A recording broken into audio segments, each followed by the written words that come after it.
A Smile for Sasquatch by Stephen Martin. Sasquatch smiled as he put the last dab of color on his welcome mat. Thatched from grass and colored with berries, it was the perfect invitation to friends, he thought. Then again, how could he know? He'd never had a friend before. Sure, there were those boys from Big Horn, and that balloonist from Gilhooly. There was also that shaman from Sourdough, but he was a cheater. Sasquatch placed the mat outside his cave and stood back to admire its beauty. It even had the Sasquatchian phrase for welcome splotched right there in huckleberry juice. Hoglak, he crooned, enjoying the tickle on his tonsils, and then it was time for his bath. After all, it had been 2 weeks. Sasquatch had no sooner turned to pick up his scrubby when he heard it, a tinkling on the wind. No, not a tinkling, a clattering, like a cabinet of kitchenware. He hurried off to investigate. It was a woman. She had shovels that jangled, sifters that spangled, and a spray of hair as yellow as the sunlight. "Oh dear," she said, spying Sasquatch. "I hope my clanking didn't disturb you." Sasquatch stared at her. She shimmered when she moved, and her words came tumbling out of her mouth like a mountain spring. "Yep, I've got my pans and my pickaxes with me today. I'm a prospector. That means I look for gold. 'Cause I don't know what I'd do if I ever found any." Sasquatch smiled when she smiled, but he wasn't sure why. He just knew how nice it felt. "Forgive me," she said, wading closer and extending her hand. "My name's Susan. Hello." Sasquatch didn't know any fancy words like hello, or even what a handshake was, but it was the first time these things had ever happened to him, and for this he was overjoyed. He handed her a huckleberry. "Why, it's perfect," she glistened. "Thank you." Sasquatch watched as the woman found a spot to work along a pebbly sandbar.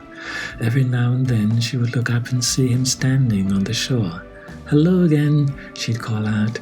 Then he'd disappear into the woods and return with a huckleberry. This went on for an entire day. A hello for a huckleberry and a huckleberry for a hello. It was their game, and Sasquatch loved it.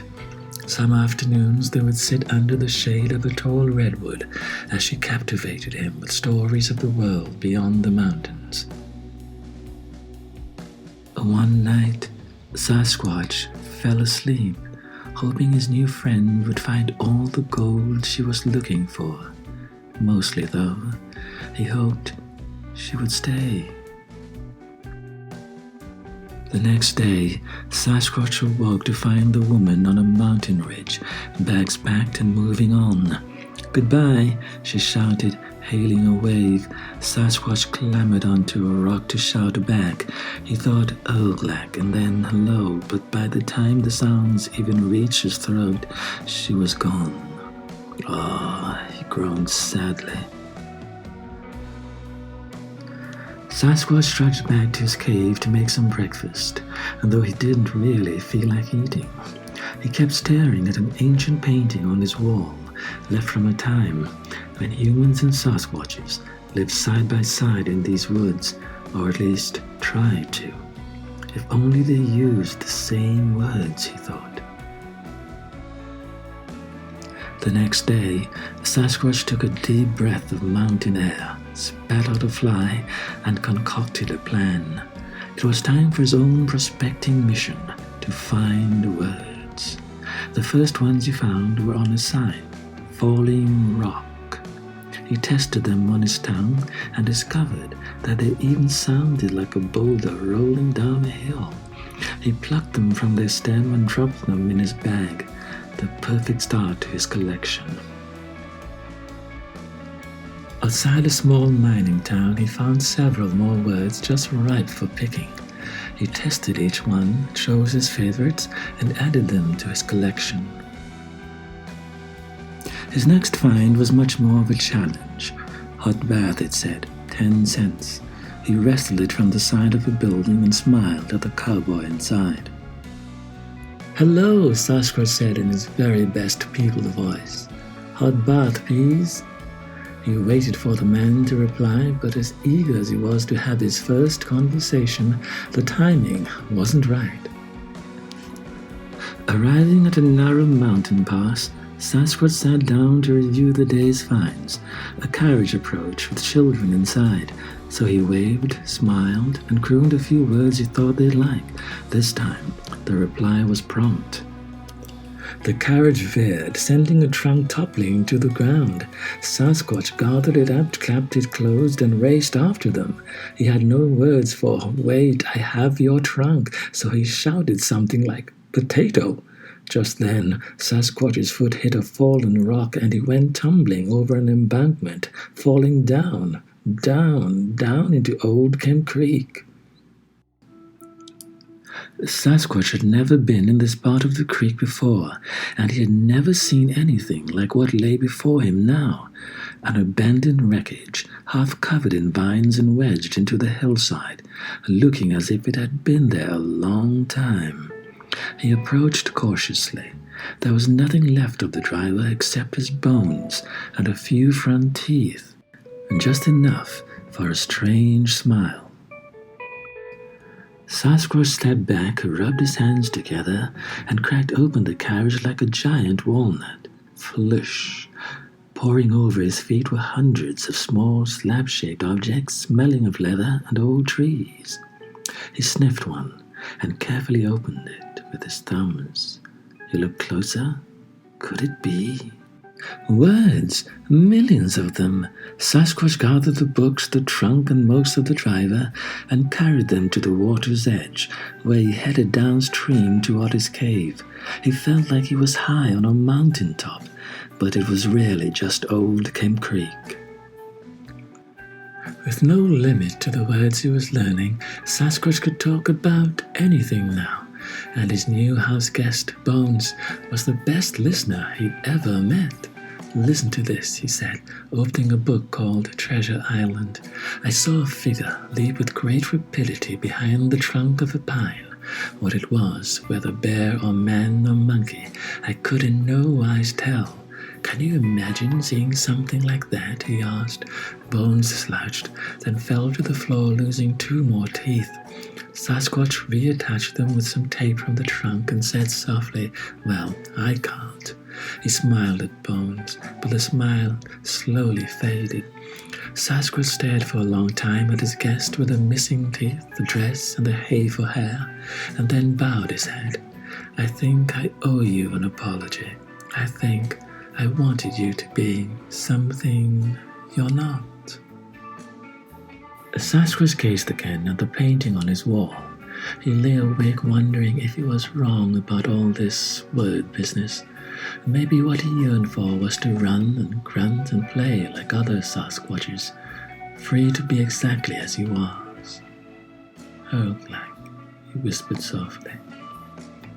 Halfway around the world at that very moment, someone else lay awake. It was Sir Lionel Frost, the infamous adventurer.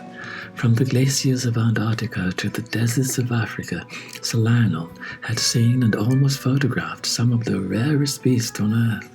Tonight, he was recording his greatest hope in the pages of his journal.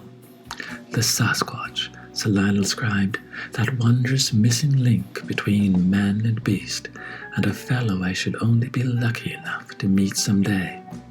He looked across to the dodo sitting on his desk. "And why shouldn't I be so lucky?" he boasted. "I am Sir Lionel Frost."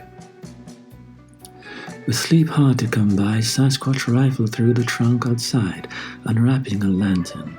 As the light grew, something in the newspaper caught his eye. "Of course I exist," retorted Sasquatch. He kept reading. In the article, Sir Lionel spoke of great and monstrous pursuits, high adventure and a place where maybe, just maybe, Sasquatches still roam the earth. There, and that's where I belong. He rummaged through his stacks of books until he found just the title he was looking for, Magnificent Ships and How to Build Them. He carried it out to the creek, taking the lantern and his house guest with him. "I'm traveling to London to find Sir Lionel Frost," he told Bones, "and I'm going to need your help." Together, they worked through the night, crafting the magnificent ship. By dawn, she was complete and ready for her maiden voyage. He pushed the vessel into the creek and lifted Bones onto the part where it looked like someone could sit. Sasquatch had never really seen a ship before, and he immediately wished his book had more pictures. She sat oddly on the water for a second before tilting and collapsing in a heap. "Not what I hoped for," he grumbled, as he watched Bones slide off into the flow of water and drift around the bend. "Gone. I've got to get to Sir Lionel," he sputtered. Or, he reconsidered, get Sir Lionel to come to me. Sasquatch retreated to his cave as fast as he could. With a pen and ink, he wrote his first correspondence, an invitation to Sir Lionel Frost to come to Old Kent Creek and meet a real Sasquatch. Dear Sir Lionel Frost, as famed seeker of mythical beasts, you may be interested in this proposition. I can reveal to you the as yet undiscovered creature known as the Sasquatch. Follow the trail along Old Kent Creek in Washington State, and you will find him. I am truly the real deal, and I believe you are too. He has to come, Sasquatch thought as he sealed the letter. Then, under the cover of darkness, he crept into the mining town to send it off. At the post office, Sasquatch dropped the letter into the mail slot and waited for Sir Lionel. Then he waited some more. The waiting tied his belly in knots, so he nervously flipped through a newspaper. Splashed across the front page were photos of Sir Lionel in his study, alongside skeletons and stuffed animals. Sasquatch began to pace, wearing down the floor. Wait a minute, he thought. What am I doing here? I just invited a man who pursues mythic beasts. And did I ever ask why he does that? Sasquatch could only come up with one reason a man would have skeletons in his house.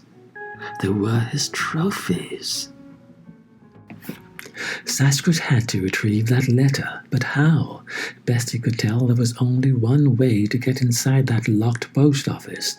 Sasquatch squeezed his enormous body into the post office window. "I'm in," he declared. In the candlelight, Sasquatch could see the heads of deer, elk, and other animals mounted on the walls. He was pinned there, motionless, for quite some time. Hours went by, maybe days, no one noticed. And now he was quite certain the courier had already picked up the mail for London. Sasquatch took one deep breath and pushed with everything he had until he was free. He fled to the forest. Sasquatch's mind raced like his feet. Maybe he couldn't stop Sir Lionel from coming, but he could get away. He'd done that his whole life.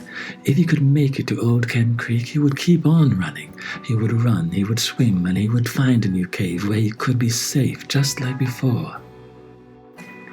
"Please, wait!" Sasquatch stopped. He stood very still. The unfamiliar voice had come from somewhere behind him. It sounded a bit like Susan's, only elegant and more worldly. In that moment, the letter he had worked so hard to retrieve flitted from the brush like a butterfly, tumbled over the breeze, and placed itself within his grasp. He smiled. I got it back. He turned around slowly to see Sir Lionel Frost smiling in awe back at him. "Sir Lionel Frost, I presume. Hello. I don't believe it. You can speak?" "Yes, and I write as well," Sasquatch said with a chuckle, wishing he had a huckleberry. Sasquatch watched as Sir Lionel took that first confident step toward him. He imagined the many stories they would tell, the adventures they would seek. He could feel the words come bubbling up into his throat. They had so much to talk about. The end.